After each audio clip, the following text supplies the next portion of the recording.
I've seen a low field image. No thanks, they're not very good. But a lot of the time, they're talking about a low field image from 10, 15 years ago. We've got two different pathways, if you like. So we've got the human scanners, and then we've got the vet scanners. So the purpose built and designed for the vets, the purpose built and designed with the coils for optimizing the images. And think about how many times we encounter in the prescription, like in the referral letter, 3T only. This is so common. I mean, NHS for assist. NHS for assist. You don't always need a higher Tesla for a diagnosis. Absolutely. It depends what you're looking for. I have to say, to be honest, the concern around those times was image quality in relation to scan time. Yes, meaning that absolutely. we got stir taking like 5-6 minutes, and an image quality sometimes was grainy.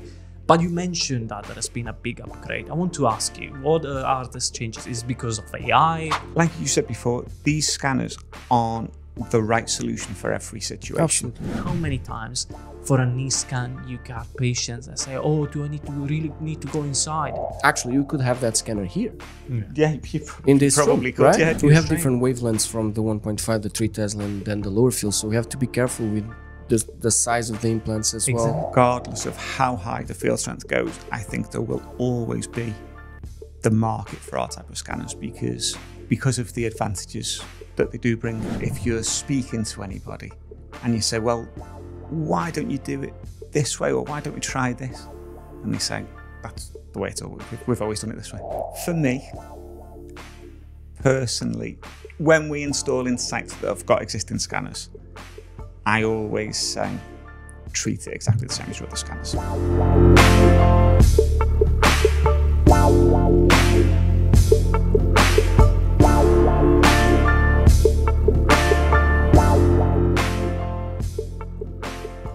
We always been told that in MRI, the gold standard magnetic field strength is usually 1.5 Tesla, even though 3T is becoming much more popular.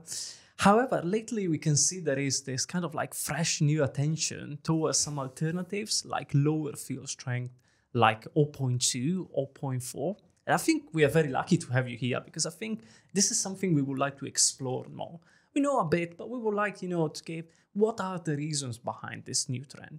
But first, just let us know, who is John? What brings you directly on this field? Why the lower field strength in MRI? Why is that? Oh, well, thank you for having me.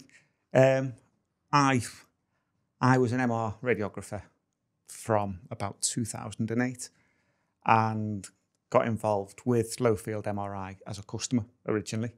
So the hospital I worked in went through a procurement for an extra scanner to increase our capacity, and we decided on an Esaote system at that point. So that's how I got involved with this kind of a market. And then it's like you say, more recently, it's become quite exciting. Yeah. There seems to be more of a drive towards it. And I think a lot of it's because there's only so many high field scanners people have got space for in hospitals, really. So yeah, that's where we are with our company, really, and just trying to influence the market a little bit more within the UK as well. Can you just tell us which company you work for? Oh yeah, sorry, yeah. So I work for Esaote. Yeah, so it's an Italian company. The company's been around for over 40 years. Worldwide, it's a rather big company, to be honest. It's one of the world leaders in diagnostic imaging worldwide. UK based. We've not had much of a foothold from an MRI perspective until the last 4 or 5 years, maybe. Before that, we were very reactive to the UK market rather than proactive with it, doing things like this. Yeah. And the company were more involved in the UK with ultrasound rather than MRI, really. Yeah, I see Esaote is really strong on ultrasound. I've seen that the quite ultrasound often. really good. Ultrasound and vet as well, they do. So. I was actually sharing in the background a little story with John about the fact that when I started in MRI, the first scanner I put my hands on was an Esaote scanner. Yeah, that's amazing, isn't it? 0.2 scanner. Yeah. But I know, just tell me a little bit, there are 0.2, 0.4 as well. Yeah, they vary. We've got different models. There are scanners dedicated for extremities as well. Yeah, so at the moment we've got 4 in the market. All of the portfolio has been updated in the last 12 months, really. So we've got an extremity scanner called the 𝙄𝙢𝙙𝙀 or the 𝙄𝙀 Smart. That's 0.31 Tesla. Then we've got an open scanner, which is MSK dedicated, which is the S-Scan open. And then we've got the G-Scan open as well, which is a supine and weight-bearing scanner. Yeah. So We'll discuss about this as well. Yeah, so it's the first of its kind in the world. It was from Esaote. And then we've got the Magnifico open as well. Yeah. How many Magnificos do you have in UK now? In the UK, 2, soon to be 3. Now. Yeah. Third one's going in next month. But what did you feel this interest in you about MRI specifically? For MRI specifically, believe it or not, it was because I was rubbish at anatomy. Yeah. So as a radiographer, my bony anatomy was absolutely fine, of course, from taking the x-rays. But the rest of the anatomy made no sense to me whatsoever. And then all of a sudden I went into MRI and I saw it in these 3 different planes, and it made sense because it looked like the textbooks. And I absolutely fell in love with MRI doing it from there. So I get it, you were a visual learner as well. Yeah, very much so. Yeah, definitely hands-on with everything. But yeah, it was genuinely the thing that got me involved, was because it all of a sudden it opened up my knowledge base of learning all of the anatomy that I really should have known. And I went from there really, and it went from being a radiographer to then being a superintendent, being part of a procurement for scanners, and it made me look at things in a different light. It wasn't always the obvious choice, wasn't always the right choice, if you like. So the obvious choice for us getting our second scanner was another 1.5 Tesla scanner. However, we didn't have the space for it.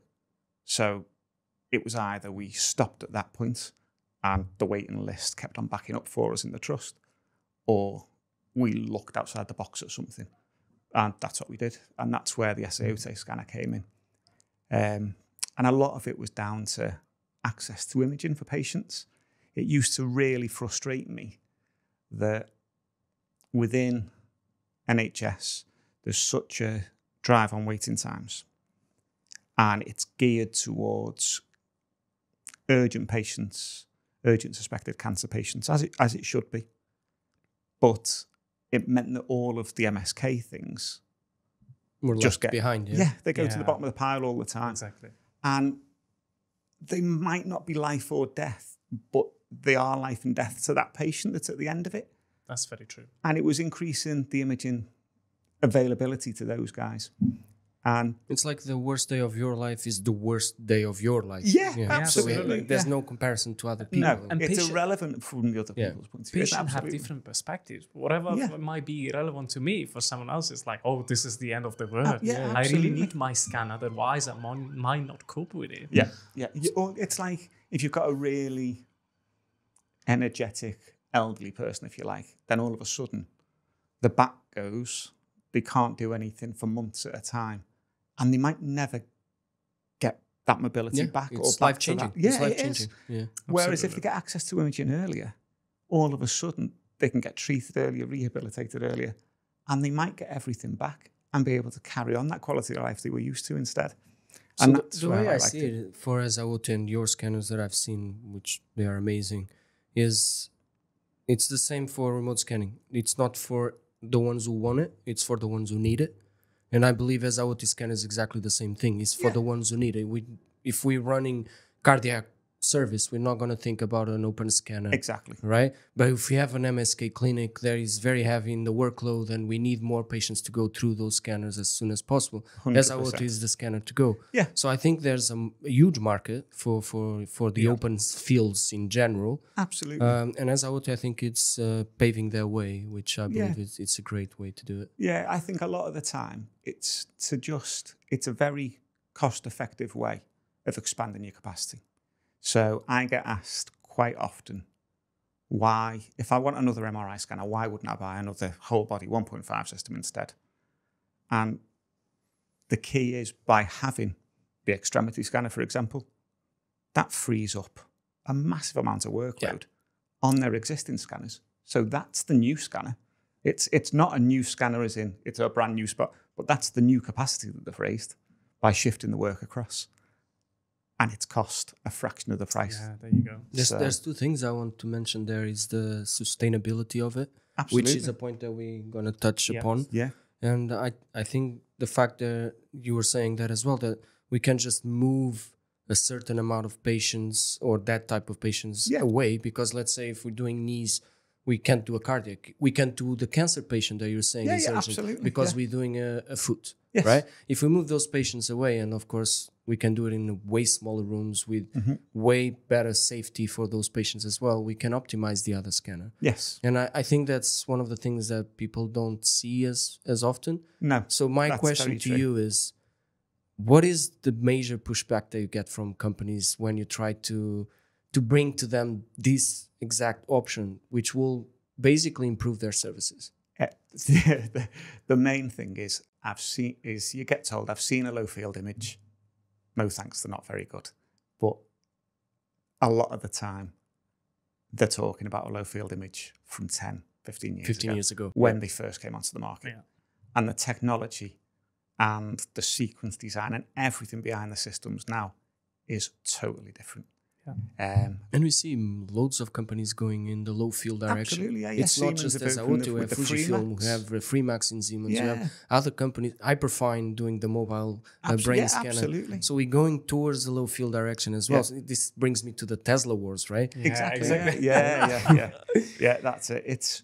You don't always need a higher Tesla for a diagnosis. Absolutely. It depends what you're looking for, and it's directing the right patients on the right pathway for the right scanner, for the best access to imaging for everybody. You know what I mean? To be fair, in my experience, I remember I worked with radiologists who were providing like massive reports, even with a 0.2 Tesla. Yeah, so absolutely. You can still see a lot of things. And I'm talking about 10 years ago. I reckon now with all the new stuff we're going to talk about later, like deep learning, artificial intelligence, images are much better. 100%. And some of them were also saying, okay, when they jump into 1.5, 3D, oh, please, I want to go back to that one because I can see too much here. There is too much to report. I don't want to report everything. I just want to report what I need to report. Exactly. So I feel for some, to be honest, data represent the right balance. And again, for MSK, but also for many other things. Another things that I want to touch base, we haven't discussed yet, VET MRI. We had a lovely interview recently about VET MRI and how important is the low field strength, specifically Esaote, in this particular field, because this is something we usually underestimate the importance. However, this is becoming massive, I believe. Yeah, absolutely. We've had quite a strong foothold in the UK with VET MRI, to be fair, even for the last 15, 20 years, really. You have a dedicated scan actually for it. We've got two different pathways, if you like. So we've got the human scanners, and then we've got the vet scanners. So the purpose built and designed for the vets, the purpose built and designed with the coils for optimizing the images for the large animals, small animals. Do you have specific coils for the animals? Yeah, they're similar, but there are different ones. Okay. Yeah. That's great. So it's, we've had, I think on the market at the moment, we've got the Vet Grande scanner and Magnifico Vet as well. And we've got a G-Scan equine. So that's for horses. Yeah. And it's, I'm not very big on vet part of it, but it's the only MRI scanner that you can get anywhere that'll scan the horse's stifle, which is the horse's version of a knee. And you can't scan it anywhere else on anything else. That's very interesting. That's a major selling point for you. Yeah, absolutely. It really is. And we've just released an O-scan for small animals. So it's very similar to the extremity scanner, but it's designed for like a small dogs, for cats, that kind of thing. Like your normal reptiles. pet, let's say. Yeah, little tiny pets. But people are, I don't know about you guys if you've got pets or anything at home. I mean, my last dog, I spent thousands of pounds on when he was poorly to try and get him better. And he had scan after scan after scan. And we kind of do that as a generation of people now, you know what I mean? We tend to invest a lot in our pets. Absolutely. So these kind of things, I think, are going to become more of the norm for people to use. To be honest, when I first saw the O-scan, not the vet, the O-scan, I always felt like I could have one of these at home. Yeah, absolutely, yeah. Plug it on the Yes, wall if I need definitely. something, if I And sprain my knee or my I know ankle. it sounds crazy. I don't know if this is, I might say something completely wrong, but the radiographer is still inside the room when the EO scan is installed or not anymore? Like scanning in the same room with the Faraday cage? In the same, so the way we install it is we have a freestanding Faraday cage. So if, for example, the room that we're in now, or if you use the table as the room, you'd have the Faraday cage as a certain portion of it, little operating console outside of it, and then an electronics cabinet. Yeah. And that's the full setup All for any within of our scanners. the same, all within the same room. So it's the that, cage to be is honest, built. have benefits and drawbacks. Absolutely, yeah. I'm an MR radiographer myself. I know those drawbacks. Don't worry. If you want to say something, oh my God, I shouldn't say that because the patient is right there. It's right in front of you. Yeah, that's true. That's it. The beauty of the scanners, they're so quiet when they're running. Absolutely.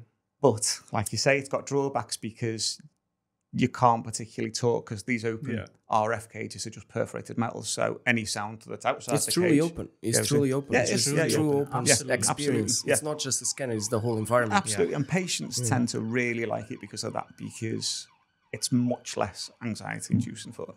I remember the first time you showed me the O scan, not the O scan, the S scan, I guess. Scan.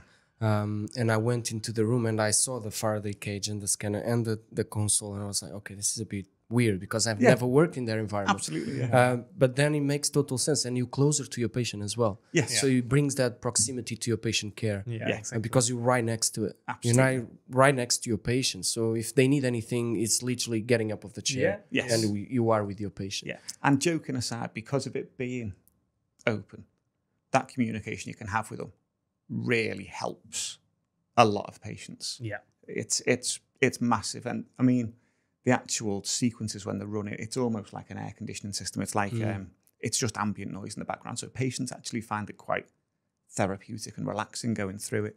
Yeah. So if you could, at this point today, mention what is the biggest thing that is hindering Esaote or Fujifilm or whatever to sell more open scanners in UK? Let's say in UK where we are at the moment. Well, I think for all of us, or I think all the different companies, it's all down to a perception of you always need a 1.5 Tesla scanner. And how do you think Esaote or us or anyone else in the field could change that perception? I think just by things Just like this. information. I think so. I think it's more like a mentality. It's massive mentality. Yeah, it's updating people's perception of it, if you like, because I know for us as a company, when we were doing the procurement for us as a company, but when I was a customer before I joined Esaote, we wanted a scanner that was NHS equivalent scan times. So we wanted to be doing at least 2 patients an hour, and we wanted NHS standard of imaging. So we didn't want it to be it's not that we didn't want it to be less than a 1.5 Tesla resolution, because the resolutions are always going to be off between lower field and high field. But it was more that you're not going to be shortchanging anybody by scanning them on that scanner. Yeah. So that was really important to us. So when we went and saw it, we felt that was the case.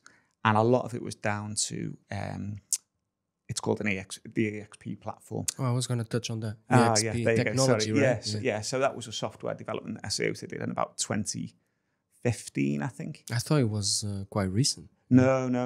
That's from about 2015. There's newer stuff coming, but that was where we were at that point, and that made us able to increase the resolution of the imaging and decrease the scan time. I think prior to that is probably where people's perceptions of the low field comes from. With that on, it makes a massive difference. Yeah. There's another thing. Sorry to interrupt. There's another thing that Esaote is doing that I have to give kudos to you guys. Is the fact that when we were talking about having a scanner from Esaote as well, is the fact that you actually bring your customer to another site to see the scanner, to see the image quality. You actually invite the radiologist to come along. You talk to them about the sequences. You talk to them about how the machine works. You show them the images in real life within the room. Yeah. Not like most of the vendors, they send you some images, and I always ask, are these real patient images or just stock images you have around? You actually bring us there with a real life patient or a volunteer, and we can see it on site that it's good. It's not just some images that you gather together. No, exactly. It's being open. It's that transparency. I would say. Yeah, it is. Yeah. It is being transparent. It's not, like you said before, these scanners aren't the right solution for every situation. Absolutely. So by doing things like this, it's making sure both for the customer or the potential customer, if you like, that it's the right thing for them, but also for us as a company, that's the right potential customer as well. Because sometimes I speak to a customer and they'll say the things they want to do on the scanner. And I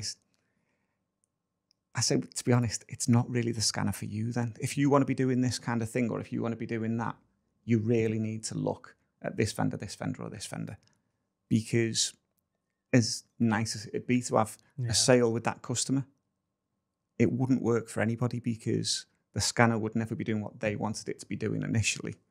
So we'd have a poor reputation then with that customer. Yeah. And you know what I mean? It's getting it right for everybody. And by taking them to the site, it's being open to say, look, here's the images. That caught my eye when you did that. For me, was like, okay, these guys actually care about what we want. Yeah, absolutely. And not just about a sale. So that was awesome. But again, I think this becomes essential when we go back to that mentality of people saying, oh, only 1.5, only 30. And think about how many times we encounter in a prescription, like in the referral letter, 3T only. This is so common. I mean, and it's just for assist. It's just for assist.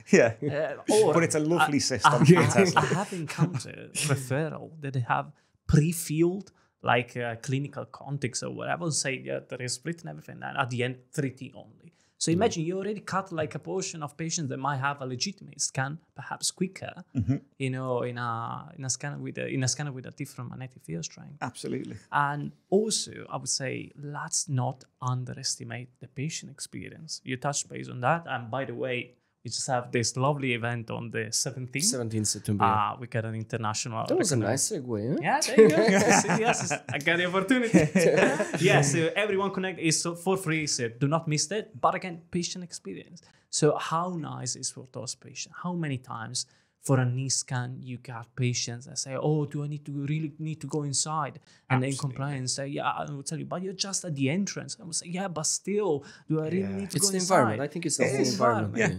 And instead with that scan, with the scan, it's the scan, right? Yeah. It's just literally, you're just there.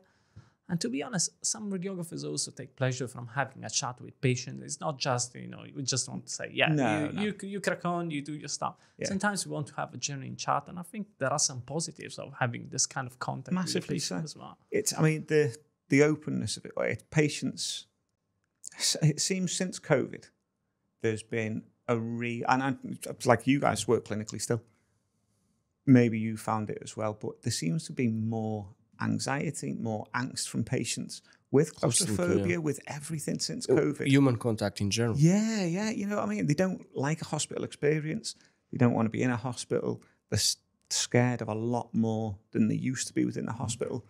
And it seemed to have given a real drive in inquiries for the open systems, particularly, because of patient demand to a certain extent. And I think also for remote populations and patients that don't have as much access to healthcare as normal people in London do. And when I say normal is you just go next door and you have a clinic or a hospital. Yeah. These scanners that you guys have, for example, the O scan, the smaller one, you can have it on a GP practice. Yeah, absolutely. Yeah. So imagine you are in middle of UK and very far from a big city. Yeah. You can still have your MRI because you sprain an ankle while you work in your farm or something like that, and very far from a big city. You can still have that kind of scan because you can have that. Actually, you could have that scanner here. Yeah, you in this probably room, could. Right? Yeah, you probably if it's could. 20, I think it's 22 square meters that you need. 12 square meters for the So you probably could have it here, which is a very small room. And I think that also aids the patient experience because we give access to more populations that probably wouldn't have access to MRI. Yeah.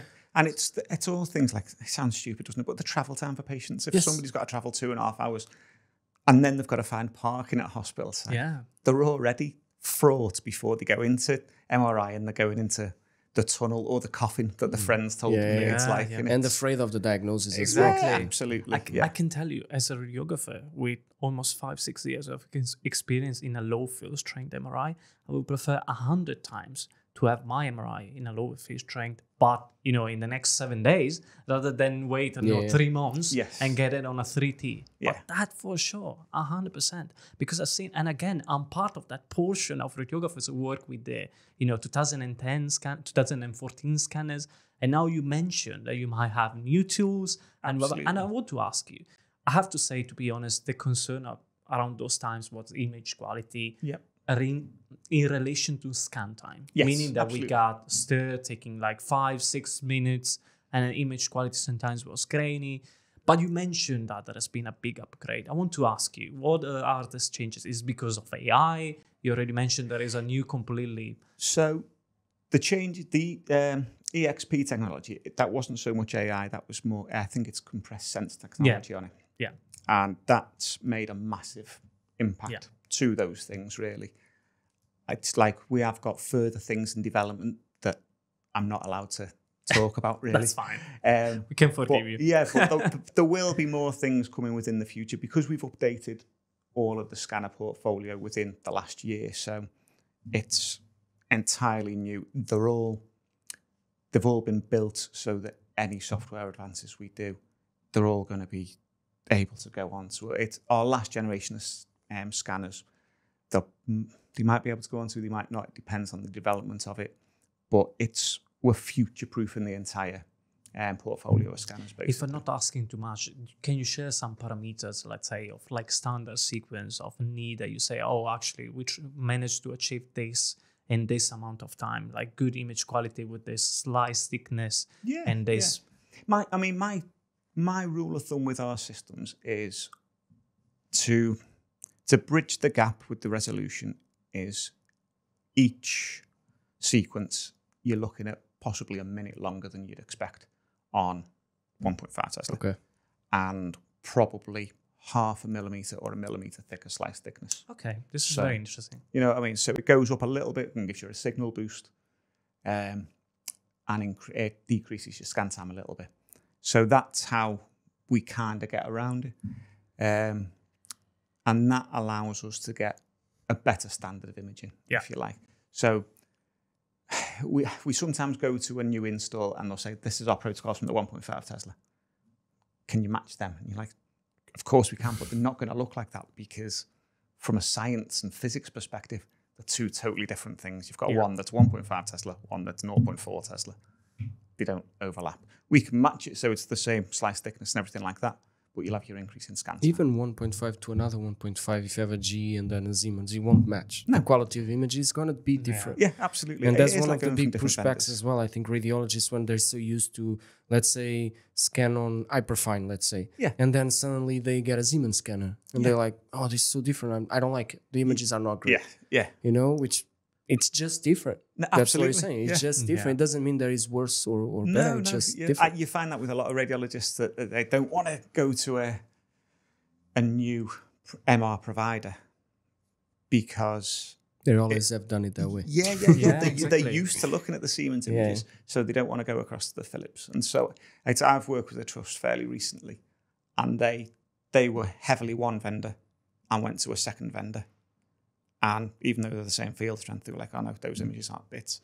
Even though, like you say, very similar parameters. I think trying to matching the parameters is the biggest mistake. Yeah, because you're already losing by starting this kind of battle. It's impossible. It's completely different. To be honest, I acknowledge a situation where the vendors were giving suggestions saying, oh, we actually do have a good image quality. You need to get this parameter and this. And someone say, no. I just want the parameters we have with the other vendors. That's it. Slice thickness needs to match perfectly. Kind of like quality of, the SNR level needs to match in some way. Yeah. So same type of contrast. But we're talking about different sequences. Absolutely. And there's different technology inside each person's MRI scanner, regardless of it being 1.5, 3T or 0.2. It's the technology, even within several 1.5s, is different inside as well to get to the end product. Talking about differences, I'm going to shift gears a little bit, just tiny, because we're talking about 1.5s and 3 Teslas and now lower fields. one of the biggest things about lower fields is the safety. Yeah. So for you, what is the biggest, let's say, advantage in terms of safety for lower field, for those at home listening to us that worry about the safety of their patients? So for me, personally, when we install in sites that have got existing scanners, I always say treat it exactly the same as your other scanners, because I've been in charge of people before, and there'll be somebody within that team that goes, "Oh, that implant, that's fine because we've scanned. I know they've had an MR scan. We've scanned it on that scanner before." Classic, yeah. And can't remember what scanner it was on. Won't remember it was on an Esaote system, and they'll take them into a 1.5. So from that point of view, I think it's really important that if it's part of a fleet of scanners, it's treated the same, because I think that's safe for I think patients. that's great advice, to be honest. You know what I mean? It's not worth mixing it up. You can have physicists involved. So our reference site is in Bournemouth in the NHS hospital there. And they have done things on their Esaote system that they wouldn't have done on the 1.5. But with a very informed team, and by getting physicists, because you're dealing with even with the different axes of the field. Yeah, absolutely. Most of the implants don't even have any information at all. You would be scanning off label completely. Yeah, absolutely. So there's a lot of considerations to have when you're scanning in a low field. Yeah. But that's why I fully agree with your advice for everyone at home, because I think it's great. It panics me. Yeah, no, I think it's great, because if you actually have a 1.5 and then you have an Esaote scanner, which is way lower, if you follow the same rules for both scanners, you're safe. Yeah, all right? absolutely. Yeah. Otherwise, if this one is slower, so I don't care, I'll just put it in. Yeah. There's a huge load of other problems that you didn't contemplate before, because it's a smaller field and it's vertical sometimes. And so I think it's a great advice. Well, he's the MRI safety expert. So I'm just going to redirect it. But there was also, I remember the time Tobias saying that according also to the position of the stents, it might be different, their compatibility according if you scan it on a 1.5. If there are multiple stents on the same patient, it might not be automatically, just might not mean that this is safe to go ahead on. Yeah, it could be the orientation. It could be the orientation of the magnetic field. We have different wavelengths from the 1.5, the 3 Tesla, and then the lower field. So we have to be careful with the size of the implants as well. Yeah. So there's a lot of things that come into checking a patient, and there's not a lot of information out there yet. I know Frank Scholek is doing an amazing work about low fields, and he's putting a lot of articles out there about this, which is awesome, but it's still a huge lack of information about safety on lower fields. So again, I think your advice is the best advice that we can give the listeners out at home, is treat it as a 1.5 or as a 3 Tesla. I don't think that way you can't go wrong. I went to Dr. Canal's safety talk. I saw you there, didn't I? Not this year, last year. And I sat in on his lecture on the low field implants and safety. And it was really interesting. I'd highly recommend anybody seeking out his advice. Absolutely. The way he teaches it was brilliant. And it made it understandable and things like that. I think, if my memory is correct, the implants have to be bigger the lower down the field strength you go. Yeah, it's because of the wavelength there. So you have to have quite a big implant the lower down. So it does give us a benefit, but you'd have to be getting physicists and MR safety officers involved with that before. Don't just do it because I said so. I have two more questions. I don't know if you want to ask anything before, but I have two questions about it's one question, but I'll split it in two. It's about education. So we are very heavy on education in Everything MRI, and one of the things is, imagine I've been scanning on Siemens pretty much all my life. I've scanned on GE before and Philips, but most of my time has been on Siemens. And now let's say I buy an Esaote scanner. How do you help us radiographers, or me in this case, to get used to your sequences, to get used to your software, to get used to your platform? Because normally we buy a scanner and we have like 1 week, 2 weeks of apps, but we are used to those machines already. And Esaote is a completely different world. So how do you help radiographers in that area? So the entire company ethos is complexity made simple, if you like. So they're taking a really complex technology, and then the platform that they've got it onto is very simple and user-friendly. The newest platform that we've released is very intuitive to anybody who uses Microsoft or Outlook or anything like that. exactly the same kind of style. So you're not put off by an entirely new platform. It looks like something you've already used. And we invest time with customers to bring everybody up to speed. It's anybody who's computer savvy. It's easy. It's really What easy. about those radiographers that have been on the job for 50 years and now suddenly they have an Esaote scanner? How you tackle that?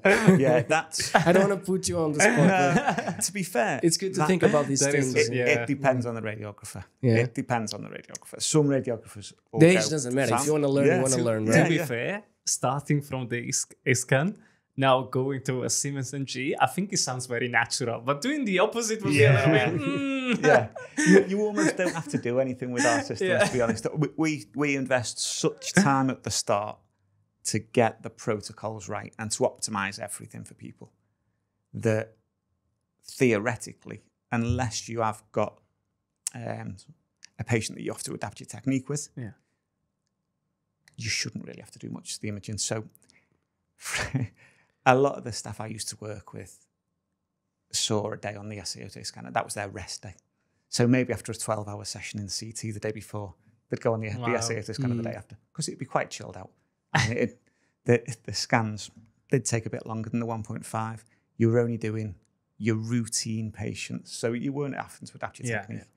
So they'd sit in there, scan and read a book, and they'd be very chilled. That was the day when... I've seen it happen many times. Absolutely. You know what I mean? We're all MR radio. I don't want to say it too loud, but I'm also planning and sleeping. But I think you told me a story before where you set up all the protocols. The images were beautiful. They're coming out nice. And then you get a call saying the images are not great anymore. I don't know what happened. And I think you're going to get a lot of calls like that because basically the radiographer, we are used to manipulate parameters, right? Yeah. We just go there. And if you know a little bit about the scanner you have in your hands, you just want to change some things, make it quicker, make it nicer. Yeah. You want to make it your way. Yeah. And if you are used to do that on a Siemens scanner, and then you have an Esaote scanner, the way you are is not going to change. So you're going to want to try to change it as well. Absolutely. And then you're probably going to screw the image up, right? The science isn't exact between 1.5 to lower field. So the things you do on 1.5 Tesla to make your image quicker, to make your what you think you'll increase your signal and things, you might do that, but it might have a catastrophic effect. Yeah, you need to be a little bit more careful. That's why we do. We're very proactive with everything. Of getting involved with all of our customers at helping and giving training and making sure the images are always at the best, because they don't really need to be played with the parameters. And you guys have a educational platform on your website. I think I saw something like that. Yeah. You have some webinars, some videos. Yeah. Which very is heavy on which all is the really education interesting, side of the way you're trying to educate not only the patients, the clients, but also the radiographers, because quite often I think the radiographer is forgotten. You'll have 1 week caps and that's it. And you're left on your own. And I think that's a big problem as well. Yeah, no, I don't like, I struggle with how much to be involved, because I don't want to get on people's nerves by being overbearing. Do you want me to come and do this for you? Do you want me to? And it's not just me. We've got a team of us now, which is lovely. And we do, between us, we really try and help the customers all the time. But it needs to be at a level that the customer wants as well. They don't want us there all the time. But I think a lot of them feel reassured because, like you said, it's totally new compared to the Siemens, the Philips that they're used to. Absolutely. They're reassured that we're on hand. So we have remote access set up on the majority of our systems. That's what I was going to ask, if you have remote access. You do. Yeah, so they'll call up me or Bella, my colleague, and we can dial in from home, go through things. I have a question for you, John, and I will start like this. LinkedIn community, actually. You see that is MRI specifically is massive, sharing images. And you can see lately nowadays there is a lot of attention towards this 70 hype, extremely hype. 11.4, people start ripping off their clothes and say, oh my God, 11.4, this is so great. To be honest, I'm excited as well because for the research frontiers will be great. How do you kind of I don't want to say fight back, but kind of track this kind of interest, which is getting more and more toward, this seems to bring toward the higher field strength possible. Yeah. But at the same time, we also said at the very beginning, Esaote and other companies are kind of like fighting back and say, hey, there is also the low field, which is kind of... I think regardless of how high the field strength goes, I think there will always be the market for our type of scanners because of the advantages that they do bring. So for small install spaces, for the sustainability sports, aspect, I think sports are a big one. Sports clinics, yeah. Like the Argentinian national football team used to have an O scan that they took to. They definitely took it to the Russian World Cup and things like, you know what I mean? Torino FC has one, I guess. Torino are involved with us. The Juventus clinic, I think. At the J Medical, it's heavily involved with sports teams. But I think that there'll always be that place for the need of a cost-effective, not even alternative, it's complementary technology for people. So I think the fact that somebody would be looking at a 7 Tesla scanner, I think it's almost irrelevant to them looking at our type of scanner as well, because they'll be doing 2 totally different fields on it. And correct me if I'm wrong, I might say a blasphemy, but I know there are some research perspective possibilities also from the low field side. Meaning that I've seen there have been studies showing that it's possible to do chest screening like lung nodules. I don't know if you have experienced any of it. I haven't experienced any of that, to be honest. I know there has been discussion. Probably we're still at the early stages. Someone suggesting with low field strength to replace a CT to reduce the dose of radiation. Because, at lower field strength, you don't have such a massive artifacts coming from the lung compared to a lower field strength. So radiologists are able to detect small nodules compared to do like a follow-up screening with 1.5. There are quite a lot of research papers about it. It's quite interesting. It might be a possibility as well. Absolutely, and it might be somewhere that the company goes moving forwards, but I don't think we've been involved in anything like that. Our focus has always been MSK and sports, really. And then with the introduction of the Magnifico, that expanded out to brain imaging with DWI and time of flight, and then going through the process of other bits and pieces to add on to it as well. It's funny when you mentioned the sports bit, because we had Fernando here. He's a imaging superintendent at Chelsea FC. Oh, okay, And the stories he was telling us about makes a business case for Esaote, for example, because they had to take the players out for an hour or two to drive somewhere to have their MRIs, when they could just have the MRI in the stadium or in the Koban where they actually train. The training ground. They could have the O scan or a Magnifico scan just there, and they can do it straight away. So I think there's a lot of business case for low fields, as there will be for higher Tesla fields. The company, I can remember, I think is Neoscan. They're doing a 14 Tesla scanner or something like that. So we're gonna see more and more, but I think we're gonna see lower and lower as well. I think we're going both ways. Absolutely, it would be kind of interesting, like future battle, like 50T against the 0.000. And absolutely. How low can you go against how high you can go? I think so.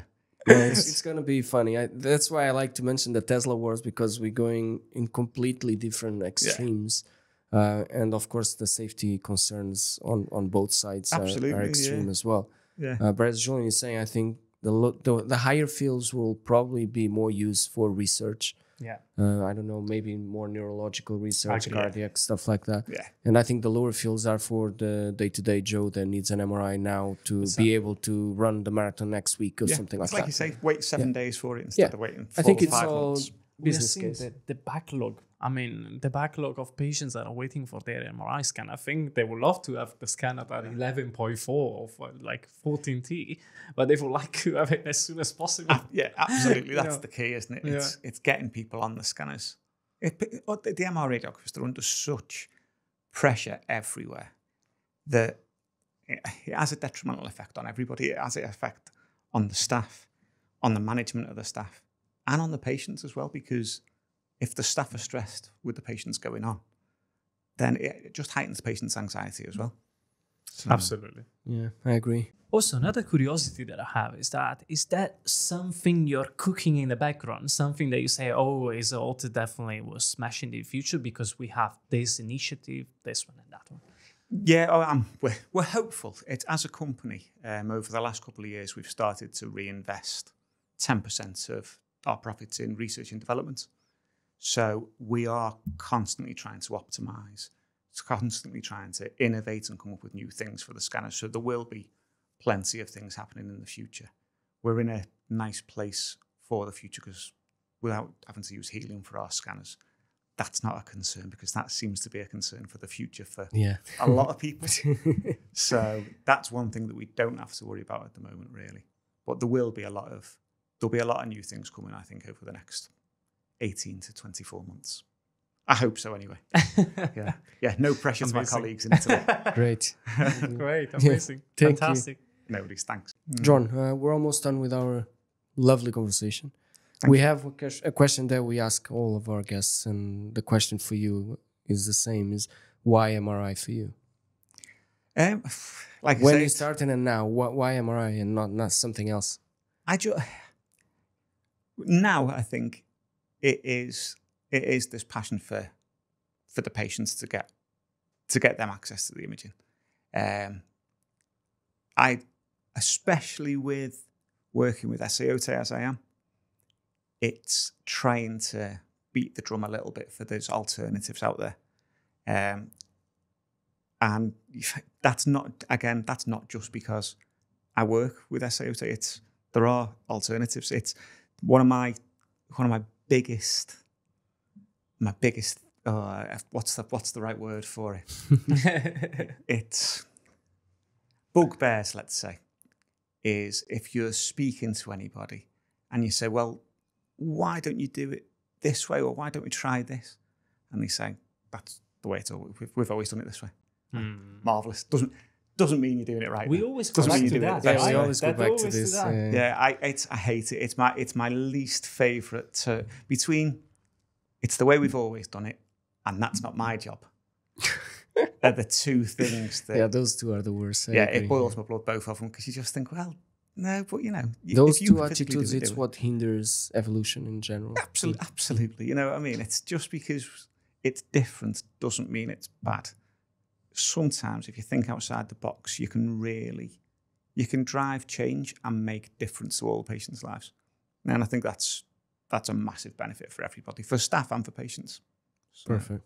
Perfect. Thank you, John. Thank you so much. Happy. I definitely know more now. Thanks. That's gone incredibly quick, to be fair. Yeah, that's true. Yeah. And I'll ask you one more thing. Is we have this tiny book where we always ask our guests to leave a nice message to Everything MRI. Yeah, so absolutely. If you don't mind, just leave us a note. Be a pleasure. We'll hope to see you soon again. Thank you very much. Thank you. Thanks for having me. Thank you.